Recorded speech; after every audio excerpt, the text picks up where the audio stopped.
नमस्कार दोस्तों। आज हम एक बहुत ही इम्पोर्टेंट टॉपिक कवर करने वाले हैं।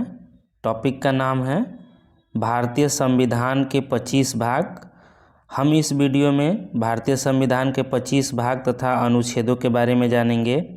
ये वीडियो आप लोगों के लिए बहुत ही इम्पोर्टेंट होने वाली है, क्योंकि इसमें जितने भी प्रश्न लिए गए हैं वो सारे प्रश्न किसी न किसी एग्ज़ाम में पूछे गए हैं। तो चलिए इस वीडियो को शुरू करते हैं। भारतीय संविधान के 25 भाग, उसमें जो पहला भाग है इसमें संघ यानी यूनियन और उसका राज्य क्षेत्र यानी टेरिटरी अनुच्छेद 1 से 4 तक का वर्णन किया गया है। भाग 2 में नागरिकता का वर्णन किया गया है, जिसमें अनुच्छेद 5 से लेके अनुच्छेद 11 तक है, जिसमें भारत में अधिवासित या डोमिसाइल व्यक्ति के बारे में बताया गया है। पाकिस्तान से भारत और भारत से पाकिस्तान प्रव्रज यानी माइग्रेट करने वाले व्यक्तियों के बारे में बताया गया है। विदेश में रहने वाले भारतीय मूल के व्यक्तियों के बारे में बताया गया है। नागरिकता अधिनियम के तहत नागरिकता का अधिग्रहण और समाप्ति के बारे में बताया गया है। ये बहुत ही भाग 3 से ये इम्पोर्टेंट टॉपिक है, जिसमें हमेशा प्रश्न पूछा गया है। आगे चलते हैं। भाग 3, इसमें मौलिक अधिकारों के बारे में बताया गया है, अनुच्छेद 12 से 35 तक, जिसमें समानता का अधिकार अनुच्छेद 14 से 18 तक है। स्वतंत्रता का अधिकार अनुच्छेद 19 से 22 तक है। शोषण के विरुद्ध अधिकार अनुच्छेद 23 और अनुच्छेद 24 में है। धर्म की स्वतंत्रता का अधिकार अनुच्छेद 25 और 28 में है। संस्कृति और शैक्षिक अधिकार जो है अनुच्छेद 29 से 30 में वर्णित है। संविधान उपचार का अधिकार अनुच्छेद 32 से 35 में रखा गया है। आगे देखेंगे। अगला अनुच्छेद है चौथा। इसमें राज्य की नीति के निदेशक तत्व हैं अनुच्छेद 36 से 51 तक, जिसमें विवादित डीपीएसपी अनुच्छेद 44 है, जिसमें निदेशक तत्व और मौलिक अधिकारों के बीच में संबंध को बताया गया है। अगला है इसी का एक और पार्ट है चौथा ए यानी भाग 4A, जिसमें मूल्य कर्तव्यों को यानी फंडामेंटल ड्यूटीज़ के बारे में बताया गया है अनुच्छेद 51A तक। ठीक है, आगे देखेंगे। पांचवा भाग है जिसमें संघ के बारे में बताया गया है यानी चर्चा किया गया है अनुच्छेद 52 से लेके अनुच्छेद 151 तक, जिसमें संघ की कार्यपालिका अनुच्छेद 52 से 78 तक है। संघ की संसद अनुच्छेद 79 से 122 तक है। संघ की न्यायपालिका, इसका वर्णन अनुच्छेद 124 से 147 तक किया गया है। आगे देखेंगे। भाग 6 में राज्यों के बारे में बताया गया है। इसमें अनुच्छेद 151 से 237 अनुच्छेद तक वर्णन किया गया है, जिसमें राज्य कार्यपालिका के बारे में बताया गया है अनुच्छेद 153 से अनुच्छेद 167 तक। अगला राज्य विधानमंडल के बारे में बताया गया है, जिसमें अनुच्छेद 168 से अनुच्छेद 212 तक इसमें वर्णन है। राज्य न्यायपालिका का वर्णन है अनुच्छेद 214 से अनुच्छेद 237 तक। आगे देखेंगे। अनुच्छेद 8 में केंद्र शासित प्रदेश के बारे में बताया गया है। इसका वर्णन अनुच्छेद 239 से अनुच्छेद 242 तक है। अगला भाग 9 में पंचायत के बारे में बताया गया है। इसमें अनुच्छेद 243 से अनुच्छेद 243O तक सम्मिलित है। उसके बाद अनुच्छेद 9A बना है। 9A में नगर पालिकाओं का वर्णन किया गया है, जिसमें अनुच्छेद 243P से अनुच्छेद 243ZG तक है। उसी तरह भाग 9B भी बनाया गया, जिसमें सहकारी समितियों का वर्णन किया गया है। अनुच्छेद 243ZH से अनुच्छेद 243 जेड टी तक। आगे देखेंगे भाग 10 में अनुसूचित और जनजाति क्षेत्र के बारे में चर्चा किया गया है, जिसमें अनुच्छेद 244 से अनुच्छेद 244 ए तक वर्णन है। अगला भाग 11 में संघ और राज्यों के बीच के संबंधों को बताया गया है। इसमें अनुच्छेद 245 से 263 तक वर्णन किया गया है, जिसमें विधायी संबंध अनुच्छेद 245 से 255 तक है, प्रशासनिक अनुच्छेद 256 से 263 तक है। उसके बाद वित्तीय संबंध अनुच्छेद 264 से 289 तक है। आगे देखेंगे 12वें भाग में देखेंगे, इसमें क्या है, वित्त, संपत्ति, संविदा और वाद का वर्णन किया गया है, जिसमें अनुच्छेद 264 से अनुच्छेद 300 ए तक सम्मिलित है, जिसमें संपत्ति का अधिकार के बारे में अनुच्छेद 300 ए में वर्णन किया गया है। आगे देखेंगे 13वें भाग में भारत के क्षेत्र के भीतर व्यापार, वाणिज्य और समागम का वर्णन किया गया है, जिसमें अनुच्छेद 301 से अनुच्छेद 307 तक है।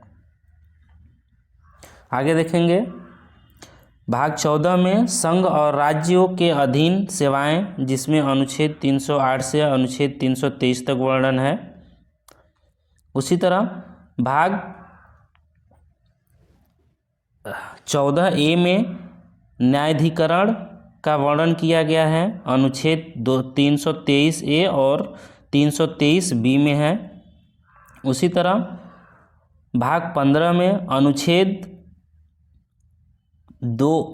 324 से 329 ए तक वर्णन किया गया है। उसी तरह भाग 16 में कुछ वर्गों से संबंधित विशेष प्रावधान हैं, जिसका वर्णन अनुच्छेद 330 से 342 तक के बीच में है। अगला देखेंगे 17वां भाग में राज्य भाषा का वर्णन किया गया है, जिसमें अनुच्छेद 243 से अनुच्छेद 343 से अनुच्छेद 351 तक वर्णन किया गया है। उसी तरह भाग 18 में आपातकालीन इमरजेंसी का प्रावधान है, जिसमें अनुच्छेद 352 से अनुच्छेद 360 तक वर्णन किया गया है। उसी तरह 19वें भाग में प्रकीर्ण यानी मिसलेनियस का वर्णन किया गया है, अनुच्छेद 361 से अनुच्छेद 367 के बीच। अगला भाग 20 में संविधान में संशोधन का वर्णन है, ये अनुच्छेद 368 में है। ये भाग जो है 20 बहुत ही इम्पोर्टेंट है। आगे देखेंगे भाग 21 में अस्थायी यानी संक्रमणकालीन और विशेष प्रावधान किया गया है। इसका वर्णन अनुच्छेद 369 से अनुच्छेद 392 तक किया गया है। उसी तरह भाग 22 में संक्षिप्त शीर्षक प्रारंभ, हिंदी में प्राधिकृत पाठ और निरसर का वर्णन किया गया है, जिसमें अनुच्छेद 393 से अनुच्छेद 395 तक पूरा वर्णन है। आगे हम चलते हैं अब इससे रिलेटेड प्रश्नों की तरफ। जो हम इसमें प्रश्न लिए हैं, मैंने पहले ही बताया, ये प्रश्न बहुत ही इम्पोर्टेंट है एग्ज़ाम से रिलेटेड, और ये जितने भी प्रश्न हैं वो पूछे गए हैं। तो हमारा पहला प्रश्न है, संविधान के निर्माण के समय या मूल संविधान में कितने अनुच्छेद और अनुसूचियाँ तथा भाग थे? इसका जो सही उत्तर है वो है बी, 395 अनुच्छेद और 8 अनुसूचियाँ और 22 भाग थे जब मूल संविधान बना था। अगला प्रश्न है, वर्तमान में संविधान में कितने अनुच्छेद, अनुसूचियाँ तथा भाग हैं? तो इसका जो सही उत्तर है वो है ए, 470 अनुच्छेद, 12 अनुसूचियाँ और 25 भाग हैं। अगला प्रश्न है, किस अनुच्छेद में यह प्रावधान किया गया है कि किस संघ की राज्यभाषा हिंदी तथा लिपि देवनागरी होगी? इसका जो सही उत्तर है वो है बी 343, बी अनुच्छेद 343। अगला प्रश्न है, संविधान के किस अनुच्छेद के अंतर्गत हिंदी को राजभाषा का दर्जा प्रदान किया गया है? तो इसका जो सही उत्तर है वो है अनुच्छेद 243 यानी ए। इसका जो सही उत्तर है अनुच्छेद 243। अगला प्रश्न है, भारतीय संविधान के किस अनुच्छेद में विभिन्न राज्यों से संबंधित विशिष्ट प्रावधान का उल्लेख है? इसका जो सही उत्तर है वो है सी अनुच्छेद 371। अगला प्रश्न है, संविधान के किस अनुच्छेद के आधार पर वित्तीय आपात की उद्घोषणा राष्ट्रपति करता है? इसका जो सही उत्तर है वो है सी अनुच्छेद 360। अगला प्रश्न है, संविधान के किस अनुच्छेद में राज्यों द्वारा प्राथमिक शिक्षा यानी मातृभाषा में दिए जाने का प्रावधान किया गया है? तो इसका जो सही उत्तर है वो है सी अनुच्छेद 350 ए में। अगला प्रश्न है, संघ लोक सेवा आयोग के कार्यों का उल्लेख किस अनुच्छेद के अंतर्गत है? तो जो इसका सही उत्तर है वो है अनुच्छेद 320 यानी इसका जो सही उत्तर है वो है ए अनुच्छेद 320। अगला प्रश्न है, अनुच्छेद 356 का संबंध किससे है? इसका जो सही उत्तर है वो है सी राष्ट्रपति शासन से। अगला प्रश्न है,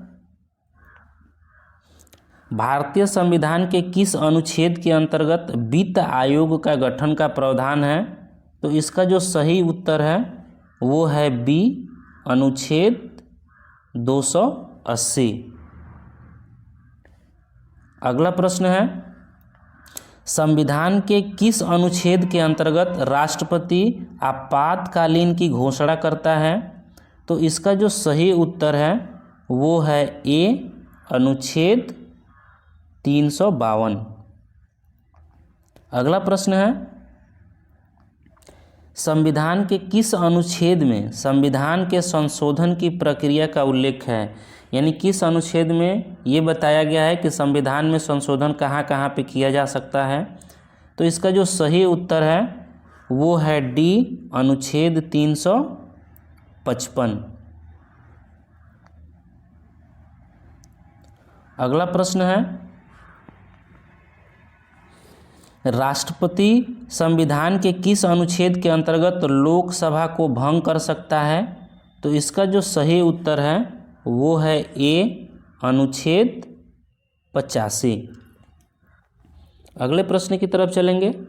अगला प्रश्न है, भारतीय संविधान के किस अनुच्छेद में राज्य सरकार को ग्राम पंचायत के गठन का निर्देश देता है?